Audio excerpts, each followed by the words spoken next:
Hi, I'm Dr. Denise Taylor. I'm here in my wood in rural Gloucestershire, and I want to talk to you about deep imagery. Deep imagery is based on the work of Carl Jung, and it's a way of getting in touch with your deep subconscious. And it was developed by Dr. Stephen Gallegos, and I did a 3-year training. And I was doing this alongside my doctoral training. But the beauty of doing this at the same time is this wasn't anything academic. This wasn't anything where you had to read. It was all about experience it. So we had many, many sessions where we put into practice different areas and fully experience what it's like to go through deep imagery. Now, you may have come across guided imagery before, and that's where somebody is talking you through a story. Generally you walk down a path and you enter a glade or you go through the door and they're talking through it with you. The difference with deep imagery is I'm as your guide and I'm supporting you to get in touch with your inner self, because often we know the answers, but it's something that's been beaten out of us over the years. As a child, we're told, to study more and to forget about our imagination. So there's aspects that relate to the 4 areas that are covered in Jungian typology: sensing, intuition, thinking and feeling.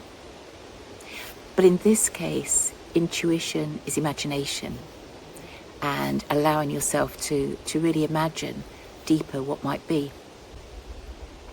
And we talk about the 4 windows. We talk about a whole range of different things, and there's different ways that you can get into it. But one of the things which is a really good way to start is to learn about your power animals, your spirit animals.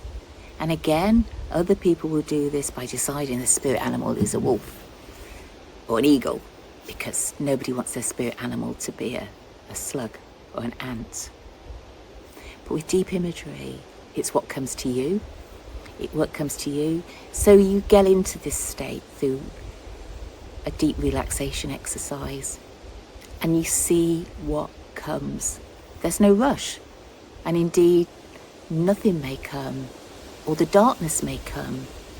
But sometimes, whatever comes, and we say hello. Hello to the darkness. Hello to the mole or the hair or whatever it happens to be. And a good way is to find out your chakra animals and to see about which ones come where. And I'm not going to go through the whole process of that, because I think rather than hearing about it, it's better to experience it. But I can tell you that one of mine is a penguin. Who has a penguin as a spirit animal? I mean, they just don't. They don't. But I have a penguin.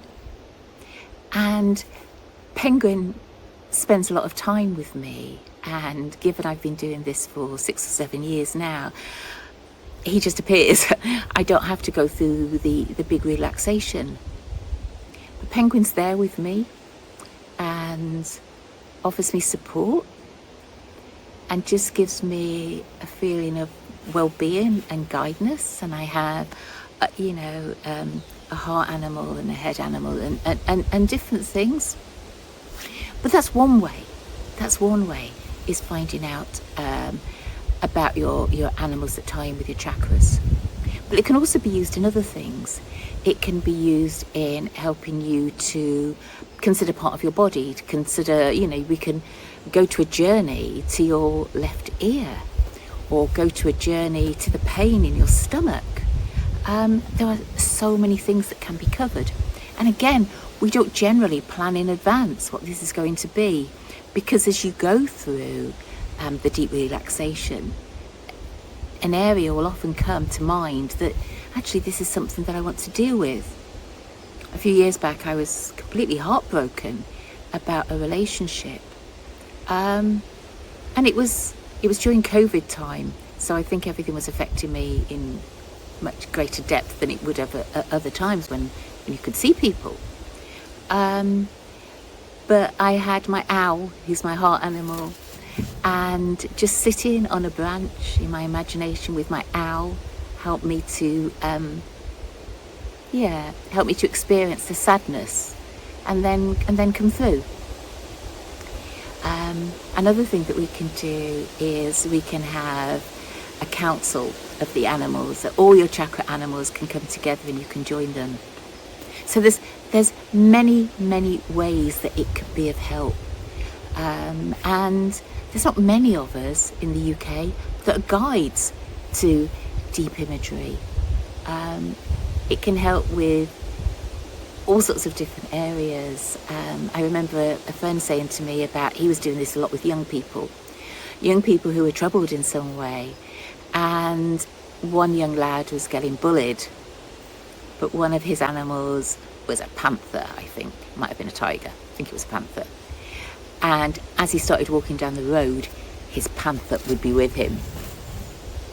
And people sensed the difference in his body, in his whole outlook, and he stopped getting bullied. And I think, with me, with Penguin, and Monkey is the one I have fun with. And so if I'm ever going in a situation where I'm feeling a bit, it's a bit scary, then Monkey comes with me. So I just wanted to give you a bit of a taste, a bit of me talking from the heart about what it's like to do deep imagery. But the best way to learn about it is to experience it. And I offer a lower price first session, because I think, it's a way of deciding whether it's something for you or whether it's something that was interesting, but it's not for you. It's not for you. So I'm going to have details that you can look up. And it's something that I haven't particularly been advertising, although people come to me because they hear about the work that I do. But I do think that this is one of the things that I'm a psychologist, but I'm also a deep imagery practitioner. And I think this gives me an interesting perspective on this, and also a wilderness rites of passage guide. So I've got all these different aspects that make me who I am. And I think each of them is adding another layer of depth and understanding to the work that I do. So if you'd like to know more about deep imagery, I'd be delighted to have a short conversation, and then we can go ahead and schedule a time. And it can work on Zoom. I know I would much prefer people to come and do this like in real life with me, but all my training, given I was learning with people from New Mexico, it was all happening on Zoom, so that's fine too. So if you want to know more, get in touch. I'm Dr. Denise Taylor, and I've been talking to you this time about deep imagery. Thank you for listening. Bye-bye.